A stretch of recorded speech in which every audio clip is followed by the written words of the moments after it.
सलाम, आदाब, नमस्ते, सत श्री अकाल, हेलो।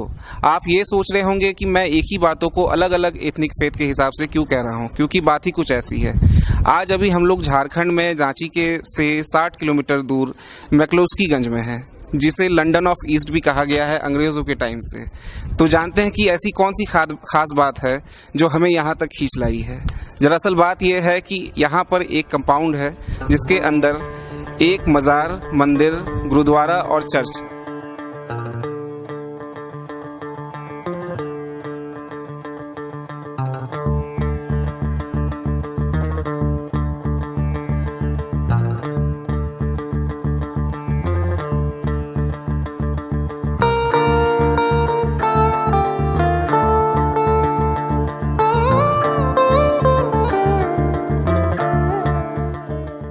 और ख़ास बात ये है कि मज़ार जिन पीर के नाम से है, उनके नाम पे आज उर्स का भी मौका है।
जो तृष्णा दहन कर बला में लुटा, जो माँ के था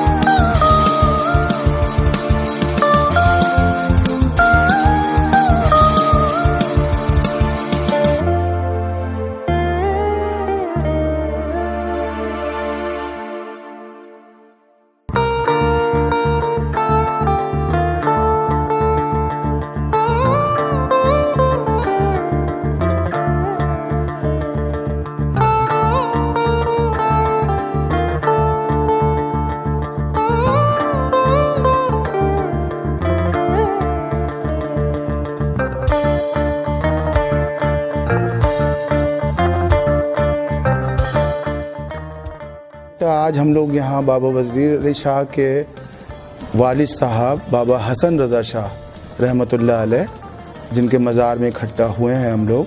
आज का दिन जो है 17 अप्रैल 12 शाबान, इस दिन इनका पर्दा हुआ था। ये फ़कीर हैं सरकार वारिस पाक के, जिनका देवा शरीफ आस्थाना है और ये वारसी सिलसिले से हैं। इनको मुहब्बुल वारिस महबूबुल वारिसिन का खिताब मिला। सरकार वारिस पाक ने इनको जंगल में बिठाया। 24 बरस इनके पूरे जिस्म में दीमक लग गई थी और उसके बाद ये बिल्कुल ये कहा जाएगा कि जान बाकी नहीं थी। तो सरकार आलम पनाह गए और इनको उठाया। उठाने के बाद फिर कुछ दिन इनका इलाज चला, जो दीमक लग गई थी बदन में। फिर इनको भेजा कि जाओ कलकत्ता जाओ, वहाँ मेहनत करके खाओ।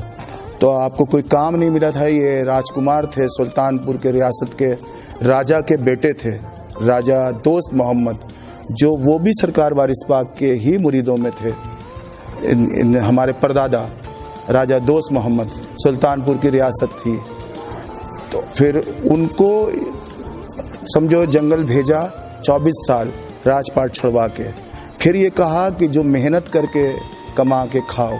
तो कोई काम नहीं मिला तो आप पत्थर तोड़ा करते थे। पत्थर तोड़ते थे। जब शाम को कोई मजदूरी मिलती थी तो कोई गरीब आ जाता था तो उसको उठा के दे दिया करते थे। इस तरह 7-7 दिन का रोज़ा हो जाता था, 7-7 दिन का, कभी 3-3 दिन का रोज़ा हो जाता था, भूखे रहते थे। और फिर बाद में इनको ब्रिटिश गवर्नमेंट ने नौकरी दी थी पुलिस की, तो वहाँ फिर इनके करामात ज़ाहिर होने लगे, लोग इनको पहचानने लगे कि ये तो कुछ और चीज़ है। वहाँ ऑफिसर की बेटी छत से गिर के मर गई थी, फिर आपने अपने पीरो मुर्शिद का हवाला दिया, उनका पानी उस लड़की के मुंह पे छीटा और कहा उठ जाओ, वो जिंदा हुई। जब जंगल में कभी शमशान घाट में कभी गुजर होता था तो 12-12 मुर्दे जलने के लिए आ गए थे, तो उनसे कहा अरे इनको क्यों जला रही हो, सब जिंदा है। तो एक साथ 12-12 मुर्दे उन्होंने जिंदा किए। तो ये खैर मैं मुख्तसर टाइम पे इनके बारे में इतना नहीं बता पाऊँगा, बाकी जो है इनकी किताब है तो परवाना वारिस के नाम से, उनमें दास्तान काफ़ी बातें हैं। तो और ये फिर ये एक मिशन है रज़ा वारसी प्रेम कुटी मिशन, ठीक है, जिसको मेरे वालिद ने और इनके जो मुरीद थे बारी साहब नरेश चंद्र बारी, वो दोनों पीर भाई ने मिल के ये बीड़ा उठाया था। क्योंकि यहाँ जंगलों में बाबा वजीर अली शाह इबादत किया करते थे और अकेले इबादत करते थे, तो एक दिन बारी साहब को बुलवाया, वो देखने मिलने आया करते थे कि जंगल में कहाँ आप इबादत करते हैं। फिर उनको अपनी तमन्ना बताई कि मैं यहाँ ज़मीन लेके ऐसा ऐसा ऐसा बनाना चाहता हूँ, तो वो भी उसमें शामिल हुए। तो कुछ और भी मेंबरान थे, फिर पीछे बंगला बना। अस्सलाम वालेकुम। वालेकुम सलाम। बेटा बात ये है कि मैं वहाँ से पीछे से शुरू करता हूँ, सरकार वारिस पाक से, जो हम सबके गुरु हैं। तो उनका जो मसलक है, उनका जो मिशन है, वो है प्यार का, मोहब्बत का। तो उनके जितने भी चाहने वाले हुए हैं, जितने भी मुरीदान हुए हैं, वो सब धर्म के हैं। ईसाई भी हैं, हिंदू भी हैं, बंगाली भी हैं, सरदार भी हैं, मुसलमान भी हैं, यानी तमाम वर्ल्ड के लोग उनके मुरीद हैं। और सब को लेके और जिसने जिस रूप में उनको देखना चाहा, ईसाई धर्म के लोगों को ईसा मसीह का रूप दिखाया है ना, मुसलमानों को मोहम्मद साहब का रूप दिखाया, दुर्गा माता का रूप दिखाया, काली माता का रूप दिखाया, हर रूप में दर्शन सरकार वारिस पाक ने दिया। इसलिए तमाम लोग उनके चाहने वाले और उनके मुरीदों में हैं। और ये जो मंदिर आप देख रहे हैं, ये मंदिर कृष्ण भगवान का क्यों है, इसकी एक ख़ास बात है, ये ख़ास बात है। यहाँ कोई और मंदिर भी हो सकता था, इसकी एक ख़ास बात है। यहाँ जब सरकार वारिस पाक महाराजा पंचम सिंह उनके मुरीद थे, तो वहाँ के राजाओं ने एतराज़ किया कि क्या नाम है, ये किसी मुस्लिम बाबा के पास जाते हैं। तो बहुत दुखी थे, तो आपने कहा कि चलो हम इनके गांव चलते हैं। तो वहाँ के जब लोगों ने देखा, तो देख के ही लोग आशिक हो जाते थे उनको, और कहते थे कि आप हमें कृष्ण रूप दिखाएं। तो उन्होंने एक नहीं अनेक कृष्ण रूप दिखाया, कहीं गैया चला रहे हैं, कहीं मुरली बजा रहे हैं, कहीं माखन खा रहे हैं, जय श्री कृष्ण का नारा लगा। तो रूप तो सबका एक एक बार दिखाया गुरु वारिस ने, इनका जो रूप है वो कई रूपों में रूप दिखा दिया। तो इसलिए जो जिनका मज़ार आपने देखा, मेरे दादा हुजूर होते हैं, वो बाबा हसन रज़ा शाह वारसी रहमतुल्लाह अलैह उनका नाम है। तो इनको कहते थे ये माखन चोर मेरा दोस्त है, मेरे मज़ार के साथ इसका ही मंदिर बनेगा। तो लोगों ने बीच में कोशिश भी की दूसरी मंदिर बनाने की, लेकिन वो नहीं हुआ। इन्होंने यहाँ दर्शन दिया। यहाँ पे पुराने जो ये कहाँ बैठे हैं, ये इनकी दादी मेरे पिताजी की शिष्य हुआ करती थी, इनका नाम है नवीन। उधर पीटर बैठे हैं, इनकी सासू माँ थी जो मेरे पिताजी की शिष्यों में थी, और वो बराबर जंगल में उनसे मिलने आया करती थी। इनके एक शिष्य और होते थे हमारे दादा के, बाबा हसन रज़ा शाह के, वो थे नरेश चंद्र बारी, ठीक है। तो और वो उनके बेटे थे बाबा वजीर अली शाह। तो वो यहाँ जंगल में तपस्या करते थे। उनको बुलाया बारी साहब को कि हम यहाँ मिलने भेजा। इन्होंने संदली शीट में जब बैठा करते थे बाबा जी, तो बारी साहब को मिलने भेजा। तो जंगल में यहाँ वो इबादत करते थे। तो उनको दिखाया कि मैं चाहता हूँ कि इस जगह को ख़रीदा जाए और इसमें यहाँ पे सब धर्मों की चीज़ को बनाया जाए। तो ये प्लान उन्होंने बाबा वजीर अली शाह ने और बारी साहब ने और उनके साथ और लोग भी थे। तो फिर पिताजी ने हमारे बहुत ज़मीनें खरीदी, यहाँ खरीद के कुछ ज़मीनें बारी साहब ने भी खरीदी जो इसमें डोनेट कर दी। तो ये बना रज़ा वारसी प्रेम कुटीर मिशन के नाम से। और बहुत प्लान किया कि क्या नहीं यहाँ सब बच्चों का स्कूल वगैरह, फिर इलाज वगैरह यहाँ के गांव वालों के लिए, क्योंकि वो उस वक्त में सारा नक्शा बना हुआ था। हाँ, ये नक्शा ये भी देखिए जिसका फोटो आप लोग बाहर देख सकते। एक चीज़ आप देखेंगे, गेट के पास मस्जिद बनेगा और साइड में इमाम बाड़ा, फिर ये झरना वगैरह फुआरा से आते हुए आप बाबा जी का मज़ार और मंदिर और गिरजा और गुरुद्वारा, इस तरह का प्लानिंग है। लेकिन वो नेता होता लोगों ने इसको बना बुनू दिया अपने ढंग से, तो सब टूट टाट जाएगा, ये ऐसा रहेगा नहीं। जो पुराना नक्शा है जिसका फोटो भी लगा हुआ है, जिस हिसाब से उन लोगों ने बुनियाद रखी थी, ये उसी हिसाब से, क्योंकि उनके जीवन ने साथ नहीं दिया, बीच में कुछ काम रुका। अब मैं उनका बेटा हूँ, चूँकि इसका बीड़ा मैंने उठाया है और इसको आप लोग की दुआ से, आप लोगों की मदद से, बाबा जी की दुआ से इसको काम किया जाएगा। बच्चे सब साथ हैं, तो सभी धर्म के लोग हमारे साथ हैं। ये पीटर बच्चा खड़ा है, ये क्रिश्चियन है, सरदार लोग भी मुरीद हैं, हिंदू भी, मुसलमान भी, सब। अभी फ़िलहाल ये पंडित जी को यहाँ देखा भाली ये करते हैं, इसी गांव में रहते हैं, यहाँ की साफ सफाई। अभी पंडित होते साथ ये जाते हैं, मज़ार भी साफ करते हैं, गुरुद्वारा भी साफ करते हैं, चर्च भी साफ करते हैं। यहाँ इस मंदिर के पंडित जी भी बैठे हुए हैं, तो आइए जानते हैं ये पंडित जी यहाँ से किस तरह से जुड़े हुए हैं। सबसे पहले तो यहाँ पर हमारा प्रेम हुआ, और प्रेम होने के कारण कितनों भी काल और तूफान आए, लेकिन इससे हमें बचाए और हमारे गरीबी को दूर किए। ये बाबा ने चारों धर्म में हमको साथ दिए, और साथ दिए कि भाई हमारे पर विश्वास था, और विश्वास के लेकर हम चले, और चले तो आज हमारे पास कितनों बड़ा कठिनाई या तूफान आता है, किनार हो जाता है। और लोग हमको तरह तरह से बहुत सुशासन और दिक्कत और परेशानी किए, लेकिन सब तरह से इनको जो है से हमारे विश्वास पर हल होते गया। और आज भी हमारा विश्वास है, पेड़ तो लगाया कोई, लेकिन आज सेवा करके फल खा रहे हैं हम।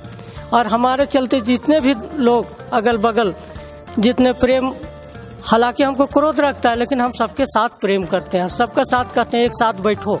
और ये मंदिर और भगवान है, वहाँ जाके पछताने से कोई फायदा नहीं। अरे यहाँ देखो, यहाँ जो सामने है उसको देखकर चलो, यही सब कुछ है, वहाँ आगे जाके पछताने से कोई फायदा नहीं। प्रेम यहाँ है तो यहाँ रखिए, क्रोध और दुश्मनी रखने से कोई फायदा नहीं। धन्यवाद। देखिए यहाँ एक महिला ही बैठी हुई हैं, आइए जानते हैं इनका क्या राय है यहाँ के बारे में। क्या नाम है आपका? द्रौपदी देवी। आप कब से आ रही हैं यहाँ? अब कई बरस हो गए, शादी हो गई? शादी हाँ 30-40 साल से आप आ रही हैं। अच्छा, कुछ बताइए यहाँ से कि आप किस तरह से यहाँ से जुड़ी हुई हैं। यहाँ से जुड़े थे, मेरे सास के चलते मेरा देवर गुम हो गया था, तो सब कोई बोल गया कि मर गया। पर कोई बोला कि वहाँ पर जाइए, तब इनके पिताजी के पास मेरी सास आई, तब उनको बोला कि नहीं वो जिंदा है, साल भर रुक जाइए। साल भर मेरी सास रुकी, तब उनका फिर वहाँ से खबर आई, तब मेरी सास उनको लेने गई। चलिए मुबारक हो। तो मेरे सास के साथ ही आना जाना। प्रवीण शर्मा। आप यहाँ से कैसे जुड़े हुए हैं? दादी की तरफ से इंसान। आप इनके लड़के? एक बड़ा उसी समय से पूरा परिवार हम सब जुड़े हुए हैं, और ये हमारा प्रेम का शुरू से सीखे हैं कि कोई हिंदू मुस्लिम सिख ईसाई कोई अलग नहीं है, सब में एक प्रेम से सब जुड़े हुए हैं, और वही दुनिया में सबसे आगे आदमी को ले जाता है। तो वही इंसान की प्रेरणा वही होना चाहिए। और हम हर साल यहाँ पर जन्माष्टमी मनाने स्पेशल आते हैं। यहाँ पर पूरे भगवान के कपड़े उपड़े चेंज करना, ये पंडित जी सारा कुछ करते हैं, प्रसाद वगैरह चढ़ाते हैं उस दिन आके। और मज़ार में तो हम बचपन से ही दादी के साथ आते आए हैं, और शुरू से हम लोग का यहाँ से अच्छा संपर्क रहा। आगे उम्मीद करते हैं कि युवा पीढ़ी को कुछ मैसेज देना चाहिएगा। युवा पीढ़ी का मैसेज यही है कि दुनिया में कोई अलग नहीं है, सबको एक सोच के चलना चाहिए, और इंसान ही है। कोई धर्म आप अपना मानिए, कोई दिक्कत नहीं उसमें, लेकिन इंसान को प्रेम सबसे बड़ा मानना चाहिए। कि हम आपस में कोई लड़ाई वैर नहीं रखें, हम अपना अपना धर्म को जरूर माने, लेकिन एक सामने इंसान के प्रति इंसान को ही समझना चाहिए। जी बिल्कुल, बहुत सही। अब सफ़र को हम लोग आगे की तरफ ले जा रहे हैं। मैक्लुस्कीगंज से हम लोग रांची की तरफ चल चुके हैं, और रास्ते में हम लोग अब बात को थोड़ी और आगे ले जाएं तो बाबा हम सरकार वारिस पाक के कश्म व करामात के ऊपर थोड़ी सी रोशनी की ये गुजारिश करेंगे आपसे। दरअसल बेटा देखो, उनका तो फरमान ये है कि मैं वो हूँ जो न तकरीर में आ सकता न तहरीर में आ सकता। तो उनके बारे में मेरी तो ताकत नहीं है कि मैं कुछ कश्फ करामत के बारे में उनके बातों पर रोशनी डालूं, ता क़यामत गुजर जाए उनके बारे में मैं नहीं बता सकता। हाँ, ये है कि चंद बातें तुम लोगों के नॉलेज में मैं डालता हूँ, जैसे कि आपके कदम मुबारक में कभी मिट्टी नहीं लगा करती थी, आप चप्पल कभी नहीं पहना करते थे, और नंगे पैर लोगों ने आजमाने के लिए उनको कीचड़ों पे पानी के डाल के मट्टियों में चलाने के और अंदर सफ़ेद चांदनी बिछा के आजमाया भी लोगों ने, बाहर कीचड़ कर दिया और अंदर सफ़ेद चांदनी बिछा दी। लोगों ने ये देखा कि क्या नाम है, कोई मट्टी धूल नहीं लगी। और सबसे बड़ी बात ये थी कि कभी आप अपने अजदाद के बारे में, हुजूर आका सल्लल्लाहु अलैहि वसल्लम के बारे में, या इमाम हुसैन अली मुकाम के बारे में, या मौला अली के बारे में कोई सवाल कोई करता था या कोई बात पूछना, कि कभी भी किसी ने कोई सवाल किया उनके अजदाद को लेके, मौला अली या हुजूर आका सल्लल्लाहु अलैहि वसल्लम या इमाम हुसैन अली मुकाम के बारे में कि ये ऐसे कैसे हुआ, तो आप उनको प्रैक्टिकल करके बताते थे। कभी जैसे किसी जंग में पट्टा निकल गया बगैर खुले, आपने उसको प्रैक्टिकल करके दिखवाया। एक दरख्त में किसी शख्स को बांध के खिंचवा लिया, वो दरख्त के साथ साथ जो है पट्टा बाहर। तो इस तरह की बहुत बातें। और सबसे जो मेन बात यह है कि आपको, मतलब लोग तो ये कहते हैं कि 7 साल की उम्र में आपने हिफ्ज़ कर लिया था, लेकिन जब किताब का मुताला करो तो पता ये लगता है कि उनको किसने पढ़ाया। जब उनको 5 साल की उम्र में मदरसे डाला गया, आप इश्क़ इलाही में बाहर बच्चों से अलग जुदा होकर और अपने कैफ में बैठे रहते थे। तो उन्होंने सोचा, जो मौलाना साहब उनको पढ़ाया करते थे, उनके उस्ताद, कि मैं इनकी दादी जान को क्या जवाब दूंगा, ये इन्होंने क्या पढ़ा नहीं पढ़ा। तो उनको बुलाया कि आपको कुछ पढ़ते नहीं हैं और मैं आपकी दादी जान को क्या जवाब दूंगा। आपने जलाल में कहा कि सुनो, कहाँ से सुनना है। आपने कुरान पूरा सुनाया, जहाँ से सुनना सुनो। तो उस वक्त ये पता लगा कि 7 साल की उम्र में कुरान हिफ्ज़ कर लिया। एक तो ये सबसे बड़ी बात मुझे ये लगती है। दूसरी बात ये कि आपके आज भी देखो गुंबद का साया नहीं है, आज भी तरह तरह के इत्र उनके चादरों में लगाया जाता है, और सूंघो तो एक ही खुशबू। और उन्होंने एक का कहा कि सुना सुना हमारे यहाँ दुई नहीं है। और आप मतलब औलियाओं के इमाम कहलाते हैं कि इतने औलिया बनाए, जिसमें फेमस जो बहुत ज़्यादा जो फेमस हैं, जैसे शिरनी वाले साईं बाबा उनके मुरीदों में हुए, और बेदम शाह वारसी, ये लोग ज़्यादा मशहूर हैं। और वैसे तो बहुत लोग हैं, बाबा हसन रज़ा शाह वारसी रहमतुल्लाह अलैह, बाबा अगर शाह, रहीम शाह, मतलब मैं गिनती नहीं बता सकता, बहुत है। पूरे वर्ल्ड में चाहने वाले हैं उनके। और एक बात आप हमेशा कहा करते थे कि सुना सुना मेरे पे किसी का एहसान नहीं है, मुझे फ़कीरी मेरी दादी जान से मिली है, यानी कि जनाब बीबी फातिमा सलाम अल्लाह अलैह से, कि फ़कीरी उनका मामला था, वो मुझे मेरी दादी जान से मिला। अली मेरे वारिस है, मैं वारिस है अली हूँ। ये इनकी बात है, चंद बातें। बाकी इतनी मुख्तसर बात में मैं बात बता रहा हूँ। बाकी तो मैंने जैसे बताया कि मैं उनका जिक्र नहीं कर सकता, खुद उनका फरमान है कि न तहरीर में आ सकता न तकरीर में। आप लोग मुताला करें, बहुत सारी किताबें हैं और उसमें काफ़ी बातें हैं कि उन्होंने तोते को हाफिज़ बना दिया, मैना को हाफिज़ बना दिया, एक जो कभी कुरान पढ़ना नहीं जानता था उसको हाफिज़ बना दिया।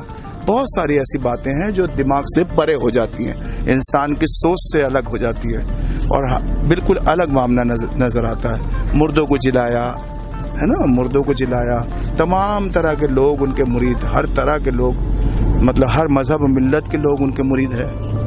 ठीक है बेटा।